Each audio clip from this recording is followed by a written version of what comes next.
좋으신 하나님 아버지, 오늘도 주님께서 우리에게 부르시고 초청하신 은혜에 따라 예배자로 저희가 이 2부 예배를 드리면서 이제 이 시간에는 하나님께서 우리의 마음을 만져주시고 하나님의 뜻으로 우리의 마음속에 꿈꾸는 모든 일들을 새롭게 정리해 주셔서 우리가 어찌 살아야 할지 알게 하시는 주의 지혜를 사모합니다. 하나님의 말씀이 우리 인생의 거울이 되게 하시고 하나님의 말씀이 우리의 가야 할 인생길의 지도가 되게 하여 주셔서 말씀대로 살아갈 수 있도록 말씀으로 밝히 보여 주옵소서. 하나님의 말씀은 우리를 치료하시는 분을 저희가 믿습니다. 주여, 오늘 저희가 육신의 연약함을 가지고 온 이들이 있습니다. 주님께서 말씀을 선포하여 우리에게 주실 때 주여 우리의 연약한 육체도 만져주셔서 주여 회복을 경험하는 시간이 되게 하여 주옵소서. 마음이 힘들고 어려워서 고통 중에 있는 하나님의 백성과 염려 중에 있는 백성들을 치료하셔서 우리 마음에 그리스도의 평강이 넘치게 하여 주옵소서. 주여, 부족한 종이 오늘도 주님의 선한 도구가 될 수 있도록 주님께서 친히 말씀하여 주옵소서. 예수 그리스도의 이름으로 감사하며 기도드렸습니다. 아멘. 네, 우리 격려하는 시간입니다. 좌우에 계신 분들에게 좀 더 또박또박 그리고 힘있게 하나님은 오늘도 살아서 우리 가운데 역사하십니다. 한마디씩 하시죠. 네, 맞습니다. 이제 우리가 7월달 중반에 들어서면서 이제 모두 휴가를 계획하고 있습니다. 아이에서부터 노인에 이르기까지 아이는 방학을 계획하고 있고, 청년들은 이미 이제 대학 방학에 들어가 있고, 또 직장인들은 나름대로 휴가를 어디에서 어떻게 보내야 되나 그런 고민들에 빠져 있습니다. 이 여름에 이제 휴가를 가지는 가장 큰 이유는 워낙 일하기에 어렵고 힘든 계절이기도 하지만, 그러나 1월 달부터 점점 쌓여온 스트레스가 어떻게 해서든 잠깐 쉬면서 좀 극복이 되었으면 하는 그런 마음 때문에 그렇습니다. 그런데 과연 우리가 늘 겪는 일이지만은 여름 휴가를 돈을 쓰고 다녀온다고 쉼이 주어지던가요? 그렇지 않습니다. 여전히 어쩌면 더 큰 고민과 또 문제와 함께 가을을 맞이하게 되는 게 보통입니다. 그래도 남들이 다 여름에 휴가가 쉬게 해준다고 생각하니까 우리가 계획을 하지만은 그게 부담이 될 때가 더 많잖아요. 사람이 쉼을 계획하는 가장 큰 이유는 삶의 스트레스가 있기 때문이고, 삶의 스트레스가 있는 이유는 내 힘으로 감당하기에 부치는 일들이 많은 거죠. 그래서 흔히 세계에서 가장 스트레스를 많이 받는 나라가 대한민국이라고들 말합니다. 사실 그런 일은 잘 모르겠지만 그럴 것 같다는 생각을 합니다. 업무 시간도 가장 많고 일도 매우 분주하고 그 성과도 많은 것을 요구하기 때문에 참 분주하고 바쁘게 살면서 우리 한계를 하루에도 여러 번씩 느끼고 있습니다. 사람이 자기 한계를 느끼는 순간 딱 스트레스를 받게 돼 있잖아요. 내가 이게 참 부족하구나. 이거 내가 이 일을 이렇게 붙들고 있다가는 언제 쓰러질지 모른다. 언제까지 이렇게 살아야 되나. 그런 고민들을 우리가 늘 하면서 직장 생활도 하고 그리고 가정도 꾸려가고 그렇게 살아가는 게 우리 인생살이입니다. 그러니까 스트레스를 받아서 쉼이 필요하다고 생각하는 그 스트레스는 우리가 부족하기 때문이다. 그렇게 정리할 수 있겠죠. 우리의 능력의 한계 때문에, 우리가 가지고 있는 힘이 부치기 때문에 우리는 이런저런 일들 앞에서 점점 쌓이는 스트레스를 어떻게 해서든 해소를 해보려고 합니다. 그런데 오늘 우리가 귀가 번쩍하고 눈이 번쩍하는 말씀이 있죠. 예수님께서 뭐라고 말씀하셨어요? 수고하고 무거운 짐진 자들아 다 내게로 오라. 내가 너희를 쉬게 하리라. 내가 너희를 쉬게 하겠다. 그렇게 말씀하셨어요. 그저 광고에 나오는 말도 아니고 그저 힘없는 사람이 하는 말이 아닙니다. 이 말씀은 예수님께서 하신 말씀이세요. 주님께서 쉼을 주신다고 하면 틀림없이 쉼이 주어질 겁니다. 믿으시면 아멘 하세요? 네. 예수님이 쉼을 주신다고 말씀하시면 그 쉼은 확실합니다. 그래서 우리가 그 쉼을 오늘 우리가 아주 중요한 주제로 잠시 은혜를 좀 나누려고 합니다. 우리가 이 쉼을 말씀하시는 이 주님의 말씀 앞에서 먼저 우리 자신을 한번 돌아보면 우리가 왜 쉼이 필요한가? 예수님이 아신다는 말씀이잖아요. 예수님이 딱 우리를 보니까 정말 쉼이 필요한 인생을 살고 있습니다. 2000년 전의 사람도 그랬고 지금 우리도 정말 숨이 목에 차 있습니다. 생각하면 할수록 힘들고 어려운 일들이 우리 앞에 많이 있습니다. 어린 아이를 키우는 주부로부터 시작해가지고 직장인에 이르기까지, 사업하는 분들에 이르기까지 문제 없는 사람이 없고 염려 없는 사람이 없는, 그래서 이 공간에 있는 모든 사람들은 다 힘이 붙이기 때문에 스트레스를 받고 좀 쉬어야 되겠다, 그런 생각을 하는 거죠. 제가 이 쉼에 대한 설교를 준비하면서 어젯밤에 갑자기 마음속에 스트레스가 좀 왔었어요. 그건 제가 이렇게 메모하는 버릇이 있는데, 내일 내가 해야 할 일을 적다가 새삼 생각한 게, 와, 내일은 올해 들어와서 내게 있어서 가장 힘든 날이 될 수 있다, 그런 생각이 갑자기 들었어요. 설교가 오늘 4번 해야 된다고 기록하게 됐어요. 1부, 2부, 3부. 제가 3부까지 설교를 하다가 3부 설교를 꼭 1년 전에 못하게 됐어요. 목이 안 좋아서 3부는 더 이상 안 되겠다. 그래서 청년 예배 3부를 제가 설교를 못한 지가 꼭 1년이 됐어요. 근데 오늘 이제 그 3부 설교를 시작하겠다. 제가 이제 그렇게 청년부에 얘기를 해서 3부 설교를 가는 날입니다. 그래서 설교가 3번 하게 되는데, 또 하필이면 겹쳐서 오늘 저녁에는 교사 헌신 예배, 그 설교를 또 제가 해야 된다고 하네요. 그래서 그 설교를까지 꽤 차니까 설교가 오늘 4개예요. 그리고 늘 하는 일이지만 여성 제자반 제자 훈련이 오후에 있고, 그리고 또 저녁 예배 후에는 남성 제자반 제자 공부가 거의 10시 반, 11시까지 있습니다. 갑자기 어제 저녁에 그게 마음속에 확 들어오니까 스트레스가 오기 시작했어요. 야, 이게 목이 조금 좋아졌는데 이게 목이 다시 안 좋아지면 어떡하지? 에이, 큰일 났는데 올해 들어와서 제일 내가 분주한 날이 내일인데, 그러니까 내 힘에 부치다고 생각하니까 마음속에 부담이 오고 스트레스가 오는 게 인간이죠.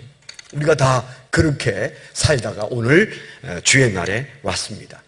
주님은 아십니다. 우리에게 쉼이 필요한 것을 아시고 너에게 내가 쉬게 해주겠다, 그런 말씀을 약속하셨습니다. 오늘 이 말씀에 의해서 정말로 주님의 약속이 거짓말이 아니구나, 내게 쉼이 해결되었구나, 이런 은혜가 있기를 축원합니다. 하나님은 일찍부터 인간을 창조할 때부터 우리에게 쉼을 말씀하셨어요. 6일 동안 세상을 창조하신 예수님이 7일째 쉬시면서 이제 우리에게 그렇게 쉬라고 했잖아요. 그래서 우리가 7일째는 나의 시간이 아니라고 생각합니다. 주의 날이라, 그래서 주일이라고 말합니다. 그래서 우리가 예수 믿는 사람들은 이 주일은 빨간 표시를 내서 건드리면 안 된다. 여러분 무슨 생각을 하고 그 달력을 보세요?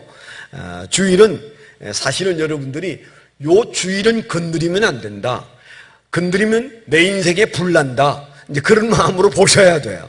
그래서 그 주일은 특별한 마음으로 바라보고 어떻게 하나님을 기쁘시게 할 수 있을까, 그런 마음을 가져야 주일을 여러분들이 주님을 섬겨서 살게 되고, 주일날 그렇게 섬겨 살면 여러분 월요일이 좀 육체는 좀 어떨지 몰라도 새로운 마음으로 또 한 주간을 시작할 수가 있습니다. 하루는 또 밤을 주셔서 전 세계인들이 밤을 쉼으로 또 주님께서 잠을 주셔요. 그 사랑하는 자들에게 잠을 주셔서 푹 자도록 그렇게 만들어 주셔서 우리에게 쉼을 계획하고 있습니다. 그런데 인간이 참 인생을 복잡하게 살아서 하나님의 쉼을 깨뜨리면서까지 욕심을 부리다가 우리는 자기 한계에 부딪히게 되고, 그래서 내 마음속에 쉬어야 된다라는 부담 앞에서 끙끙거리면서 스트레스를 쌓아가는 게 인간 아닙니까? 그래서 우리는 병이 들고, 그래서 관계에 문제가 오고, 그리고 좌절하게 되고, 이런 많은 문제들이 일어나고 있는데 주님께서 그것을 아신다고 말씀하셨어요. 내가 너희를 쉬게 하리라. 너희 마음이 쉼을 얻으리라. 그렇게 말씀하셨어요. 우리가 이 말씀 앞에 서서 먼저 우리가 해야 할 작업이 있습니다. 우리가 왜 힘이 딸리는가? 우리는 왜 부족한가? 우리는 내 앞에 있는 일들을 척척 해내지 못해서 시간에 쫓기고 물질에 쫓기고 우리의 두뇌의 한계에 쫓기고 넓지 못한 마음 때문에 모든 사람을 품지 못하고, 그래서 우리는 할 수 없다 하다가 이제 쉼을 필요로 하는 그런 스트레스를 받잖아요. 왜 그렇습니까? 성경은 우리에게 가장 좋은 그런 나를 뭐라고 표현하는가 하면, 너는 양이기 때문에 너는 늘 스트레스를 받을 수밖에 없다. 그렇게 말씀하신다고 보시면 됩니다. 오늘 우리가 이 쉼을 말씀하시는 예수님 앞에서 우리가 먼저 생각할 것은, 내가 왜 쉬어야 하는가? 왜 쉬어야 할 만큼 스트레스를 받고 살아가는가? 그것은 힘의 한계를 느끼는 존재인데, 힘의 한계를 느끼는 존재를 성경에서 거듭해서 말씀하시는 그 무능력의 대명사가 양입니다. 양. 그렇죠? 우리가 생각할 때 양 하면 뭔가 초원에서 풀을 뜯는 아주 안정되고 평안한 어떤 존재로 우리가 마음속에 생각할 수 있어요. 근데 양면성이 있습니다. 그 양을 생각할 때 멍청한 양이란 생각도 하고, 그리고 정말 그 양은 독특하다는 생각도 하면서, 그럼에도 불구하고 밀림에서 왕자로 살고 있는 사자는 이제는 대공원 우리 안에서나 볼 수 있는데, 양은 세상 천지에 점점 많아지고 있습니다. 가장 멍청하고 가장 힘이 없고 가장 부족한 양인데, 우리는 그 양을 생각할 때마다 평화로운 저 초원을 생각하게 돼 있어요. 왜 그렇습니까? 그 양이 좀 무능력하지만 보호받고 있기 때문입니다. 스스로 자기를 보호하는 존재가 아니에요. 누군가의 보호를 받고 있는 존재이기 때문에 연약하지만 그것은 문제가 되지 않습니다. 눈이 좋은 것도 아니고 귀가 좋은 것도 아니고 잘 달리는 것도 아니고 스스로 자기 보호 기능이 하나도 없는 그런, 어떻게 보면 참 무능력의 대명사인 그 양이 초원에서 편안하게 살고 있는 가장 큰 이유는 그를 지키는 목자가 있기 때문에, 그 목자가 그를 지키고 있기 때문에, 아니 그 목자가 그를 인도하고 있기 때문에 양은 걱정조차 하지 않습니다. 양과 염려는 어울리지 않아요. 무기력한 존재지만 염려하지 않습니다. 그래서 성경 도처에 예수님은 우리에게 뭐라고 말씀하세요? 염려하지 마라. 염려는 너에게 어울리지 않는다. 하나님을 아버지로 섬기는 너의 인생에서 염려가 오고 가는 것은 하나님 백성답지 않은 것이다. 그렇게 말씀하시잖아요. 양은 능력이 없고, 그리고 예지력도 없고, 스스로 자기 방어 기제가 없음에도 불구하고 염려하지 않습니다. 염려하지 않는 이유는 멍청해서 염려하지 않는 것도 사실이지만, 항상 그 양에게는 그 양을 양 자신보다도 더 정확하게 알고 지키고 인도하고 보호하는 목자가 있기 때문에. 그런데 우리가 성경을 펼쳐서 보면 성경 도처에 사람을 양으로 묘사하면서 동시에 하나님을 무엇으로 묘사합니까? 목자로 묘사합니다. 신약에 와서는 예수님께서 자기 자신을 뭐라고 말씀하셨어요? 나는 양을 위해서 목숨까지 바치는 목자라, 그렇게 말씀하셨어요. 우리 한번 봐야 될 것 같아요. 요한복음 10장을 한번 펴보세요. 요한복음 10장을, 마태복음 11장을 조금 표시해 놓고 요한복음 10장을 여러분 한번 펼쳐보십시오. 잘 아는 말씀이지만은 오늘 우리는 이 말씀을 통해서 쉼을 얻기 위하여 반드시 한번 다시 생각해 보아야 합니다. 요한복음 10장 1절부터 예수님은 아주 길게 예수님이 어떤 분인지를 말씀하시면서 그 예수님이 목자라고 하는 말씀과 함께 너희는 양이라고 말씀하시고 있는 말씀이 계속되고 있습니다. 시간 관계상 앞에 있는 부분들은 좀 건너뛰고 저 뒤에 가면 10절에 이런 말씀이 나와요. 도둑이 오는 것은 도둑질하고 죽이고 멸망시키는 것뿐이요 내가 온 것은 양으로 생명을 얻게 하고 더 풍성히 얻게 하려는 것이라. 예수님이 이 세상에 오신 목적이 뭐라고 그랬어요? 도둑질 하려고 오는 게 아니다. 세상은 너희를 도둑질하고 있지만은, 너희를 멸망시키려고 하고 있지만은, 내가 이 세상에 온 것은 양인 너희의 생명을 얻게 할 뿐만 아니라 너희의 인생이 풍성하게 되기 위하여 내가 목자로서 이 세상에 왔다. 아멘? 그렇게 아멘이 힘이 없으면 어떻게 해요? 안 믿어지시는군요. 네. 그렇게 힘이 없으면 오늘 설교 다 들어도 여전히 쉼은 없습니다. 정신 바짝 차리세요. 네. 지난주일 제가 설교를 안 했기 때문에 오늘 2배로 길게 할 가능성도 있습니다. 네. 네. 목사는 설교 총량의 법칙이 있어요. 네. 설교를 안 하면 그게 꾹꾹 눌려져서 그 다음번에 또 다 쏟아내게 돼 있어요. 그래서 여러분들이 잘 알아듣는 것 같으면 제 시간에 마치고, 시원하지 않습니까? 중청에도 이제 부채질 한 분만 하고 계시네. 네, 좀 시원해졌다는 얘기거든요.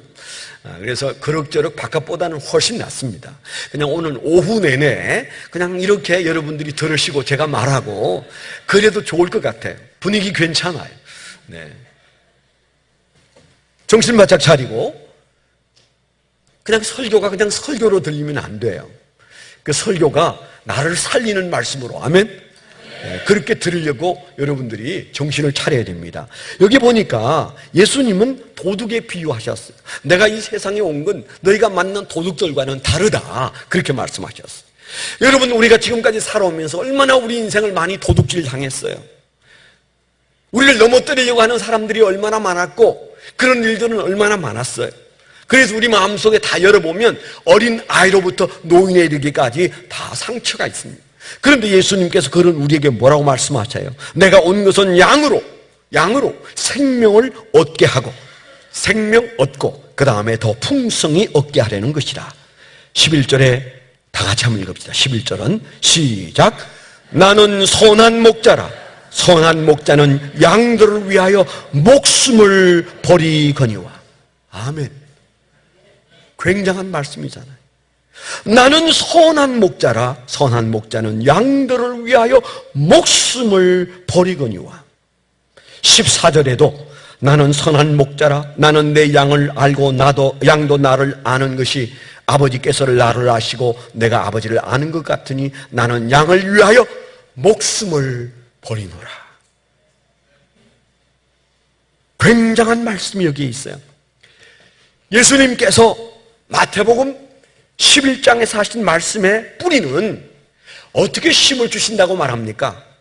내가 목자로서 양인 너희들을 위해서 목숨을 바쳐서라도 너희를 쉬게 하고 그리고 풍성한 삶을 살게 하기 위하여 내가 왔으니 내게 와서 쉼을 누리라. 주님께서 그런 약속의 말씀으로 쉼을 장담하고 계시는 거예요. 그 쉼이 여러분 안에 넘치게 되기를 축원합니다. 그런데 우리가 이 쉼을 이해하는 데 있어서 전제는 예수님이 목자다. 그리고 우리는 그분의 양이다. 이 사실을 붙잡지 않으면 주님의 쉼은 그냥 점심 먹는 시간에 없어질 수 있어요. 다시 여러분 그 스트레스가 여러분을 괴롭힐 수 있습니다. 저는 이 말씀을 묵상하면서 시편 23편에 다윗이 생각났어요. 다윗은 한 나라의 왕입니다. 그리고 전쟁에 나갈 때마다 승리하는 출중한 사람이었어요. 모든 사람들은 그가 능력의 사람이라고 생각했어요. 그래서 부족한 게 없을 것이라고 생각했어요. 그 인생에 잔이 넘칠 것이라고 생각했어요.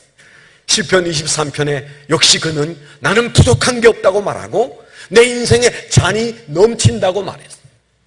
감히 자기 인생을 말할 때 나는 부족한 게 없다, 나는 내 인생에 잔이 넘친다, 그렇게 말할 수 있는 사람들이 몇 사람 있어요?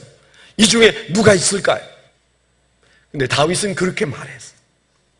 자세히 찬찬히 보면 그가 왕이기 때문에, 능력이 있기 때문에 나는 잔이 넘치고 부족한 게 없다, 그렇게 말한 게 아니잖아요. 뭐라고 그랬어요? 나는 양이고 하나님이 내 목자이시기 때문에 나는 부족한 게 없고 내 잔이 넘치고, 비록 나는 사망의 음침한 골짜기에서 목숨을 담보로 전쟁하는 현장에서도 나는 두려워하지 않는다, 그렇게 말했어요. 왕이기 때문이 아닙니다. 능력의 사람이기 때문이 아닙니다. 똑똑하기 때문이 아닙니다. 그의 인생에서 계속적으로 성공했기 때문에 그런 확신을 가지고 있는 게 아니에요. 그는 뜻밖에도 자기 자신을 양이라고 말합니다. 자신을 양으로 보지 않으면 목자는 그저 지나치는 목동에 지나지 않아요. 우리 신앙의 중심에 나를 생각하는, 나라는 존재를 생각할 때, 맞다, 나는 정말 무능력의 대명사인 양이다, 여러분, 그런 깨달음이 올 때까지 예수 믿기는 어렵습니다. 정말이에요. 누가 예수를 믿습니까? 아무 문제 없고 인생 잘 나가고 내 힘으로 사라진다고 생각하는 사람이 예수 믿을 수 있을까요? 만일에 그런 가운데 예수를 믿으셨다면 여러분은 날마다 사람들에게, 목사에게 날마다 밥을 사고 그래야 돼요. 왜냐하면 그래서는 예수를 믿을 수가 없어. 내가 정말 무능력한 존재구나, 세상에 나 같은 인간이 없어, 내가 언제 사자밥이 될지도 모르는 이런 세상을 살고 있구나, 우리가 그런 자기 한계를 느끼는 양의 자리에 내려가야 그때 우리는 내게는 목자가 필요해, 그런 마음이 생기지 않겠습니까? 오늘 먼저 양이 되시기를 축원합니다. 그리고 목자를 붙들게 되기를 축원합니다. 이것 없이는 인생 문제 해결이 안 돼요. 자기가 잘났다고 생각하고 껍죽거리는 사람들 자세히 보세요. 자기를 몰라요. 정말은 자기를 모릅니다. 교회 들락거리면서도 믿음이 안 생기는 사람들이 가장 큰 특징이 뭔지 아세요? 다 사람 그렇게 산다고 생각해요. 내가 잘났다고 생각해요. 내 인생에 대해서 나보다 더 잘 아는 사람이 없다고 생각해요.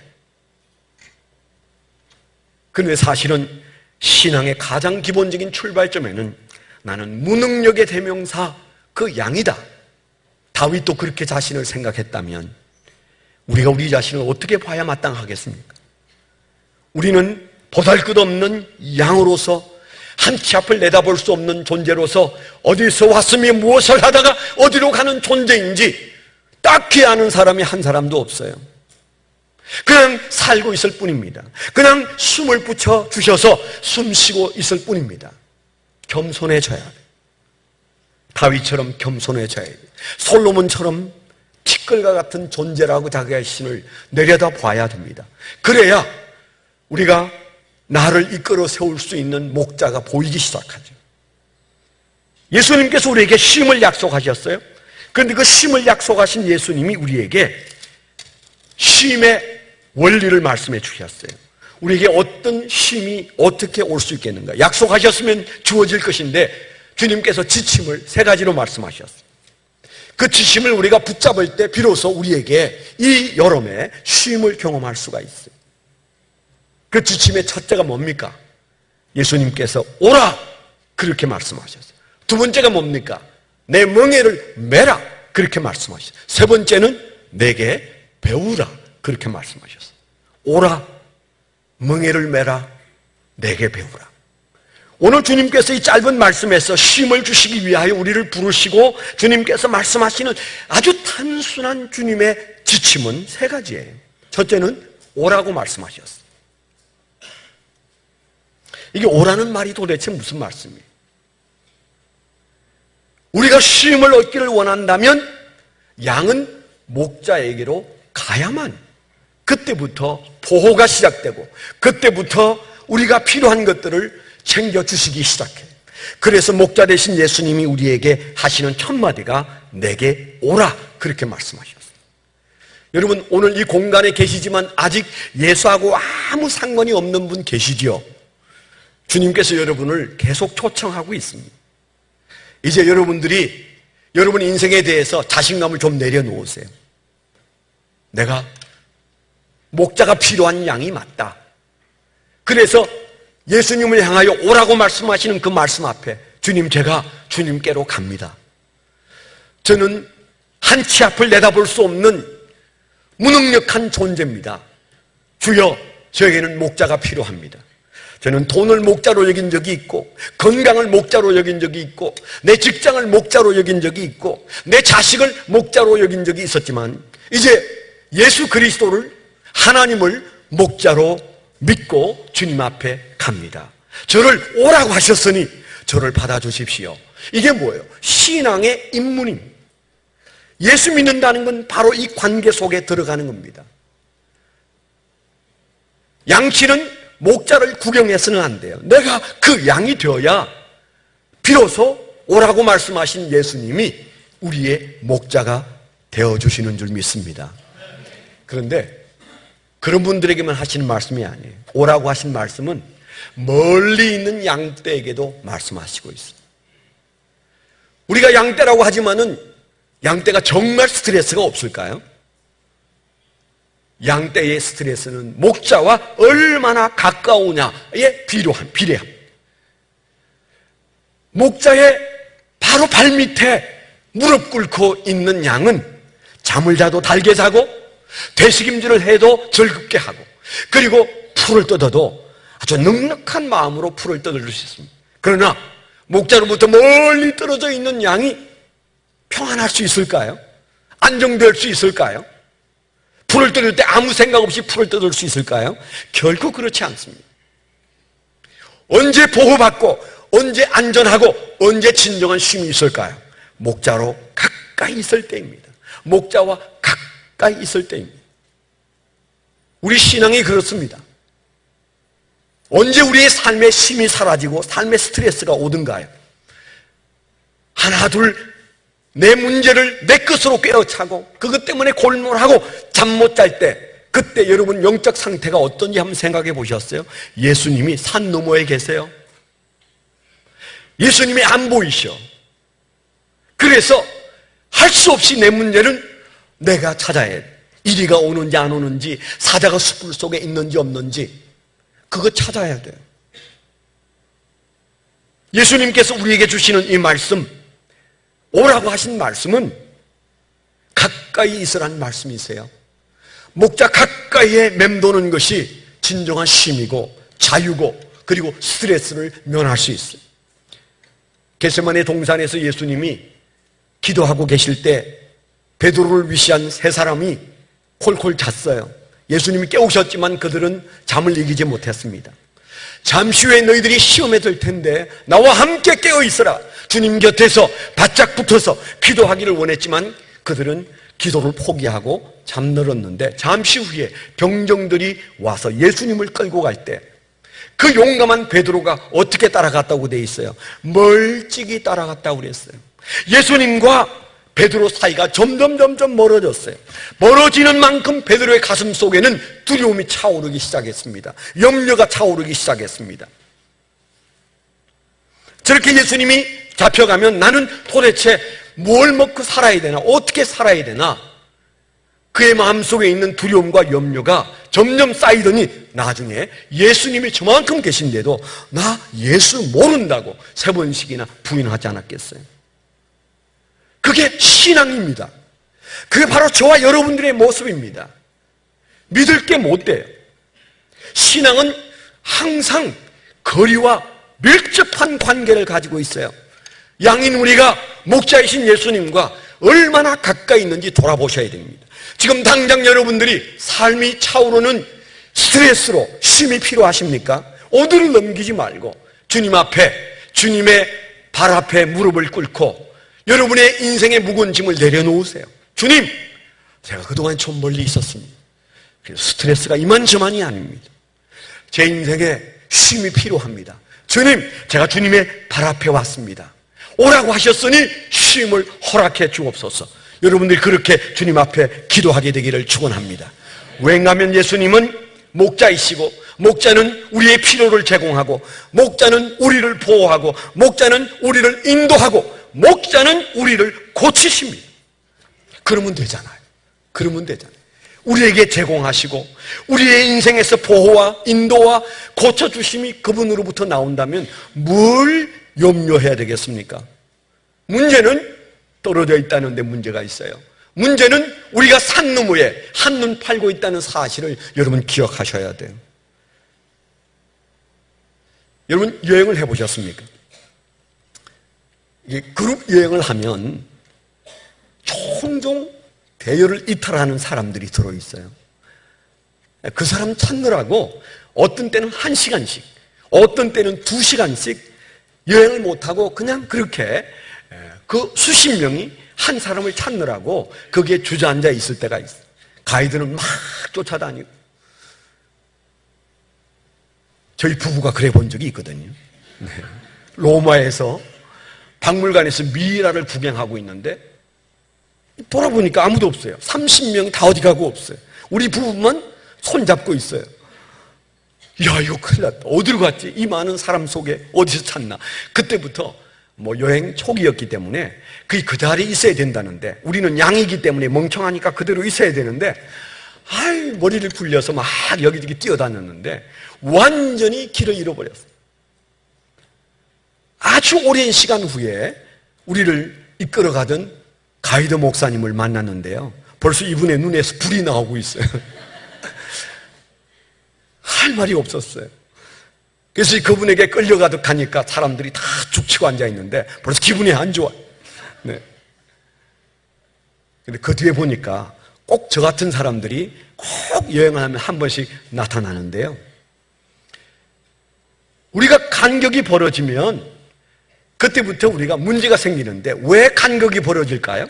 한눈 팔다가. 우리는 잠깐 옆을 돌아봤다고 생각하는데 사실상 그 시간이 잠깐이 아니에요. 호기심이 가서, 재미가 있어서 그것에 마음이 팔리는 순간에 사실은 굉장히 많은 시간이 흐르고 있는 겁니다. 30여 명이 다 떠나서 가고 있는데도 모르고 두 사람이 그거 쳐다보고 있는 그 시간, 우리가 다 그렇게 어리석은 존재예요. 이 세상에서 한눈 잠깐 판 것 같은데 주님이 보실 때는 많은 시간을 세상 끝에 마음이 빼앗겨서 벌써 목자와 양떼들이 산을 넘어갔어요.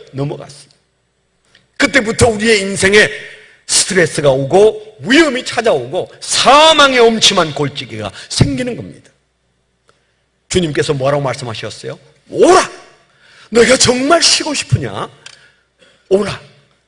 양이 되어 주님 앞에 목자를 향하여 다가오고, 그리고 우리가 잠시 떨어져 있었던 삶을 돌이켜 간격을 좁혀야 합니다. 믿으시면 아멘 하세요. 여러분의 간격이 어느 정도 주님과 촘촘한 사이에 있는지, 주님이 지금도 오라고 말씀하시는 저 산 너머에 있지는 않은지, 다른 데 한눈 팔고 있는 것은 아닌지, 주님의 오라는 말씀 앞에 자기를 돌아봄으로 쉼을 누리게 되기를 축원합니다. 두 번째 중요한 말씀이 있어요. 두 번째 지침이 있어요. 주님께서 두 번째 하신 말씀이 뭐예요? 오라고 하신 다음에 29절에 하시는 말씀이, 나는 마음이 온유하고 겸손하니, 겁먹을까 봐 하신 말씀이에요. 어려울까 봐, 두려워할까 봐 하신 말씀. 걱정하지 마라. 나는 마음이 온유하고 겸손하다. 그러니 뭐 하라고 그랬어요? 두 번째는 지침이, 나의 멍에를 메고 내게 배우라. 그리하면 너희 마음이 쉼을 얻으리라. 내 멍에는 쉽고 내 짐은 가벼움이라. 그렇게 말씀하셨어요. 두 번째 지침은, 목자 앞에 있는 양이 정말 쉼을 누리고 스트레스를 줄일 수 있는 길이 있습니다. 오라고 말씀하시고 그 다음에 하신 말씀이, 왔으면 멍에를 메라. 그렇게 말씀하시는 거예요.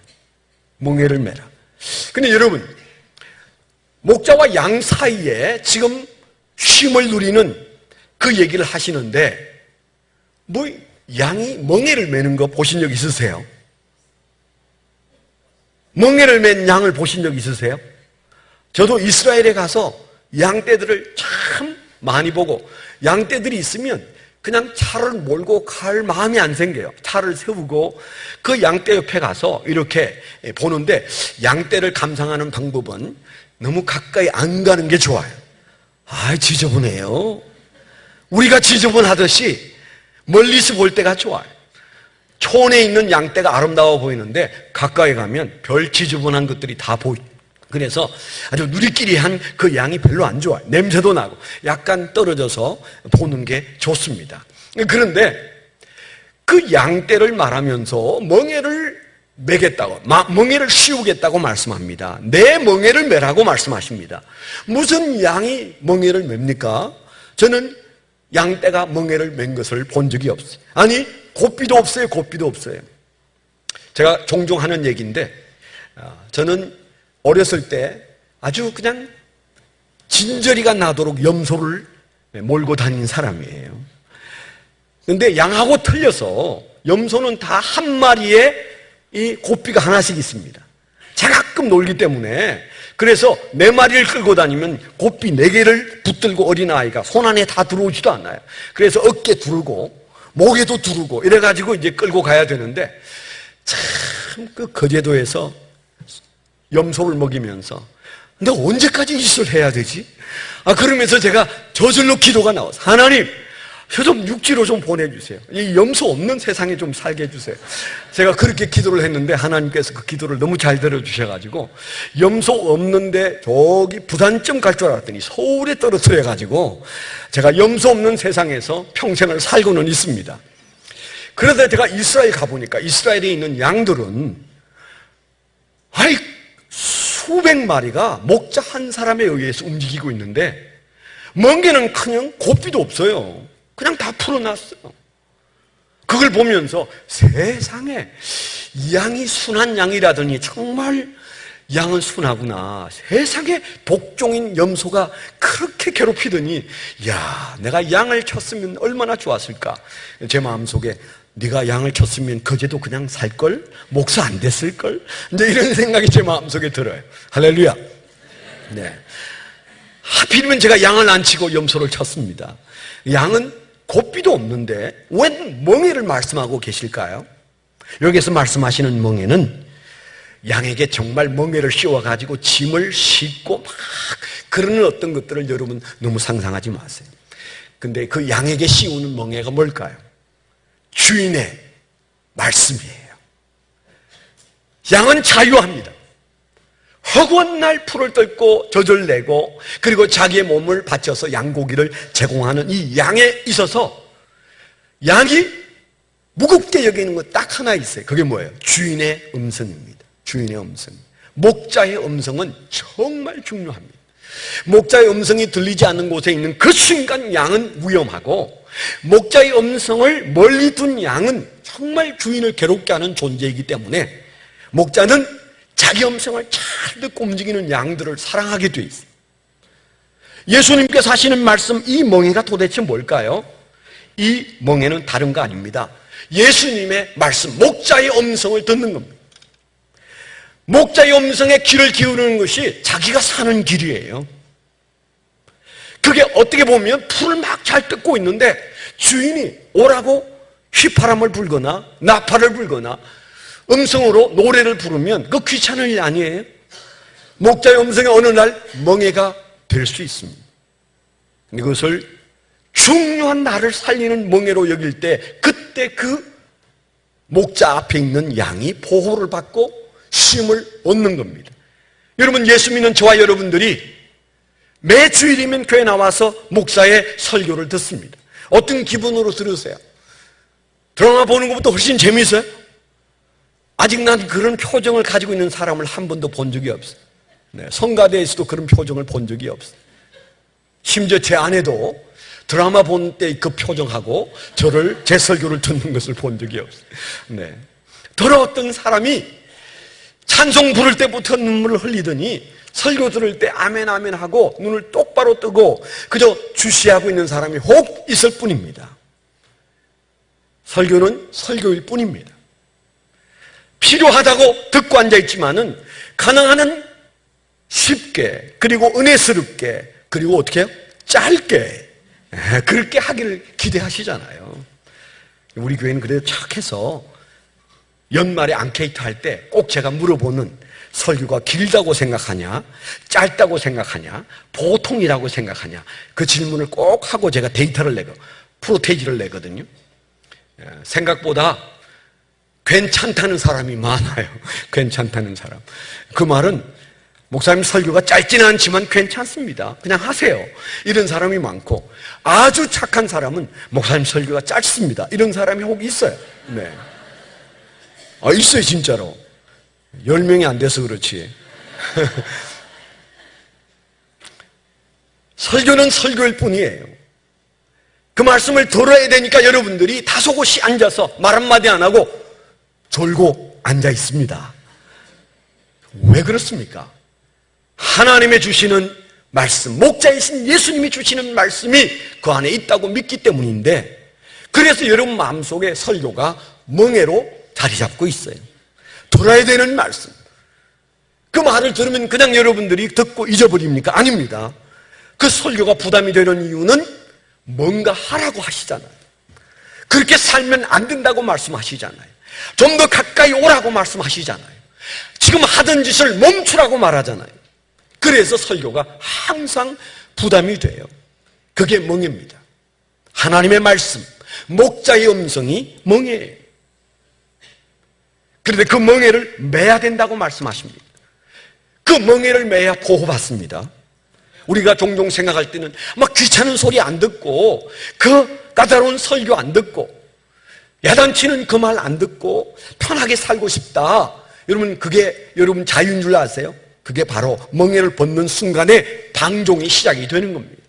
인생의 낭비가 시작이 되는 겁니다. 기차가 기차 레일을 벗어나는 것과 똑같은 겁니다.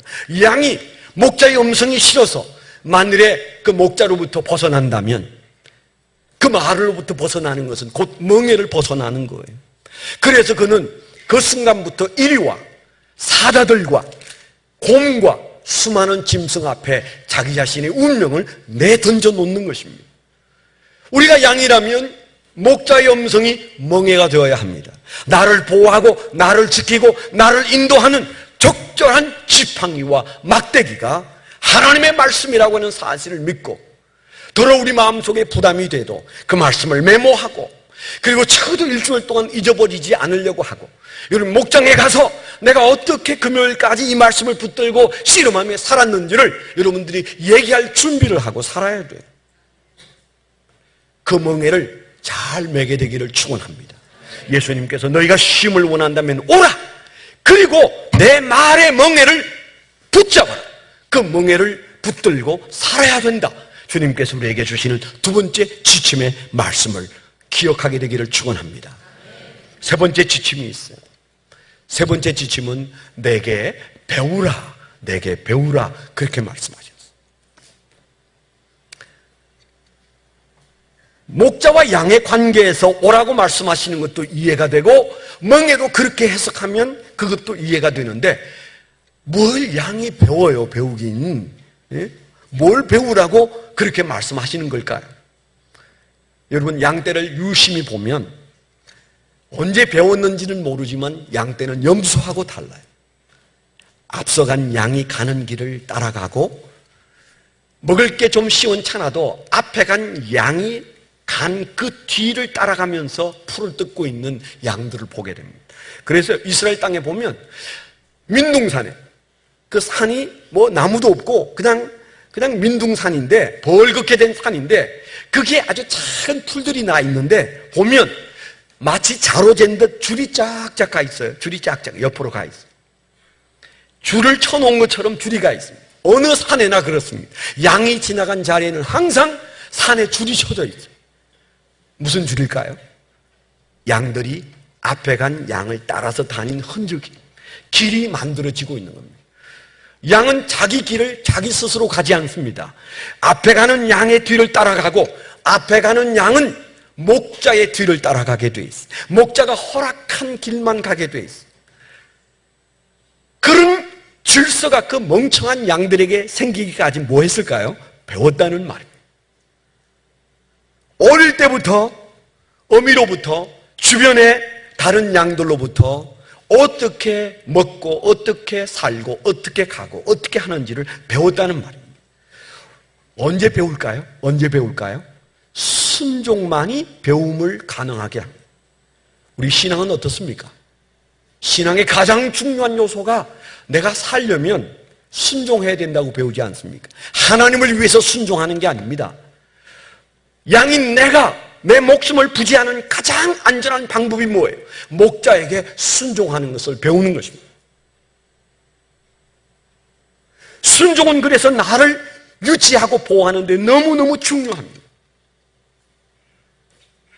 우리가 예수 믿으면서 이것 순종하고 저것 순종하고 내 뜻대로 하고 싶어서 그거 좀 피하고 싶잖아요. 그런데 그걸 피해서 여러분 신앙이 잘하던가요? 절대 잘하지 않습니다. 내 뜻대로 내 생각대로 하는 사람 치고 신앙 잘하는 사람을 저는 본 적이 없어요. 우리 교회에서나 과거에서나 다른 교회에서나. 여러분 분명히 기억하세요. 하나님의 말씀이 선포되어지는 그 말씀이 멍에고 그리고 그 멍에를 메고 순종을 훈련하지 않으면 우리의 삶의 쉼은 없습니다.